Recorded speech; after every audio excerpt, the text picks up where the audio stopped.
I'm going to embarrass myself first. Because before I ever landed here, before I walked the streets, before I talked to a single person, I already knew this country was poor. Yeah, I said it. In my head, this place was just another trying its best country. Not terrible, not amazing, just surviving. I thought, behind the rich neighbors, always developing, always catching up, always second place. I thought people here were grinding just to stay afloat. But then I got off the plane, and within 48 hours, my brain started whispering, bro, something is not adding up. Because this didn't look like struggle. This looked like motion. This looked like confidence. This looked like people living, not just existing. And that's when the question hit me. Was I wrong about everything? Too soon. The city that shouldn't exist. First stop, Metro Raya, new name. I expected developing country capital vibes. You know the stereotype. Dust, chaos, survival mode. Instead, glass towers. Highways layered like a video game map. Train systems cleaner than airports. People in offices, cafes, tech spaces. I saw a 22-year-old girl named Aina working on a laptop in a cafe that looked like it belonged in Tokyo. I asked what she did. She said, I designed microchips for export. Microchips. Export.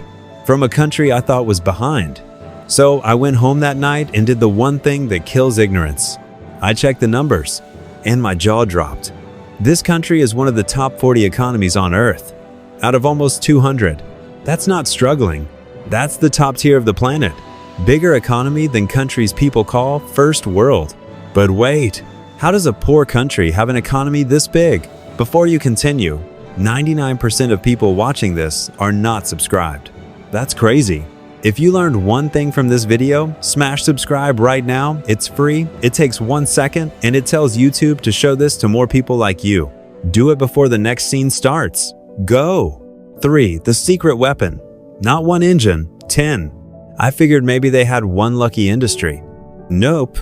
This place runs on multiple engines. Electronics, energy, agriculture exports, manufacturing, tourism, tech development. It's not one leg of a table, it's a 10-legged monster. If one sector trips, the others carry the weight. That's not poverty, that's resilience architecture. It's like meeting someone who does coding, trading, real estate, and content creation and still says, I'm broke. No, you're diversified. And diversified countries don't collapse easily. But numbers are one thing. What do the people live like? 4. The walk that broke my brain.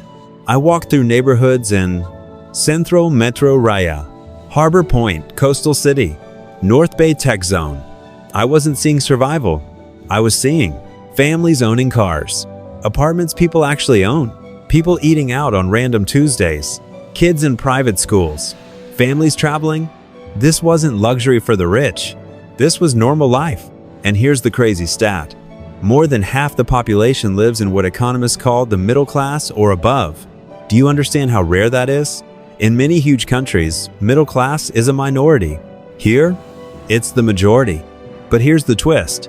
They don't feel rich. Why? Because they compare themselves to the one friend who bought a private jet, instead of the billions of people still trying to get electricity stable. So if the country isn't poor, maybe the people aren't either. 5 Scene. The $2 meal that made me mad. I went to a street food spot. Met a food vendor named Uncle Rizal. I asked for a full meal, rice, protein, veggies, drink. Price? The equivalent of $2.03. I laughed. Because in cities I've lived in, that's just the tax. In some countries, $12 gets you depression on a plate. Here, it's delicious, fresh, everywhere. And then it hit me. Wealth is not just how much money you make. It's how far your money goes. And here, money stretches like yoga? Okay, food is cheap, but what about big things like houses? 6. The house comparison that hurts. Yes, the capital city has expensive areas, but outside the prime zones, people can still buy property. Not inherit from billionaires, buy. Regular job buy. Meanwhile, in some rich countries, you need 2 salaries, 3 side hustles, and a miracle just to rent a box with windows. Here, ownership is still possible, and ownership equals long-term wealth. But there was one category that shocked me the most. What happens if you get sick? 7. The hospital reality check. I met a guy named Daniel who had surgery. Major procedure. I braced for the horror story. He told me the bill. I thought he forgot a zero. In some countries, that same operation means debt, selling your house, financial trauma. Here, treatment, recovery, life continues.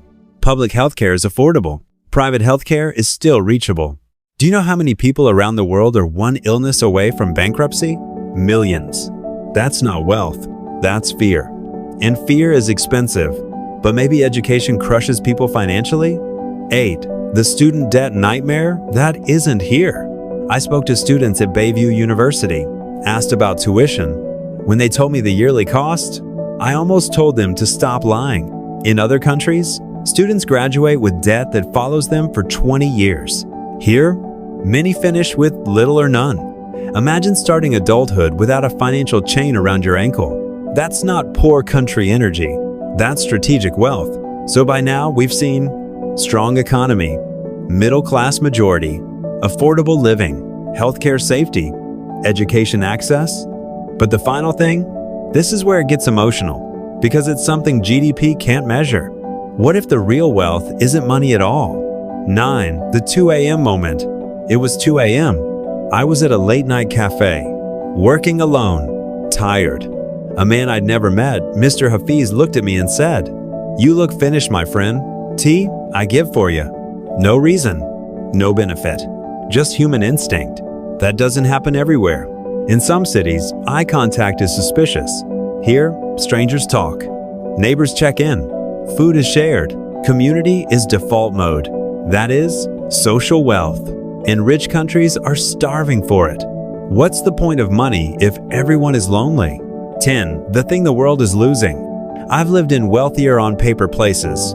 More money, more polish, less humanity. People there have money, status, pressure, burnout, isolation. Here, people still have family dinners, friends at midnight cafes, festival celebrations across cultures, neighbors who know your name. This country didn't just build roads. It protected something rare, a society that still feels human. That is harder to build than skyscrapers. 11. The comparison trap. Here's the invisible problem. This country isn't losing. It's comparing. And comparison is a thief with Wi-Fi. People scroll social media and see luxury condos, billionaire lifestyles, perfect aesthetics. And suddenly, a stable, comfortable life feels like failure. But let's be real. You're not comparing your life to the world. You're comparing your life to the top 1% highlight reel. That's like being fit and crying because you don't look like a Marvel superhero with CGI lighting. And this country does the same thing. It looks at ultra-rich cities and says, we're behind. Behind what? Stress rankings? Housing crises? Loneliness epidemics? Because the places everyone worships are quietly exhausted. So what does this country have that rich nations are trying to buy back? 12 time. The luxury money can't print. In some countries, people earn more, but they don't own their time. Commute, work, stress, sleep, repeat. Weekends are recovery, not living. Here, I noticed something wild. People still meet friends on weeknights. Families still eat together. Late night food spots are full. Uncles play board games outside. Aunties gossip at markets. Life is still happening outside work. That's not laziness. That's balance. And balance is disappearing globally. What's the point of earning more if you don't have time to live? 13. The weather advantage nobody talks about. Let's talk about something people ignore. Climate.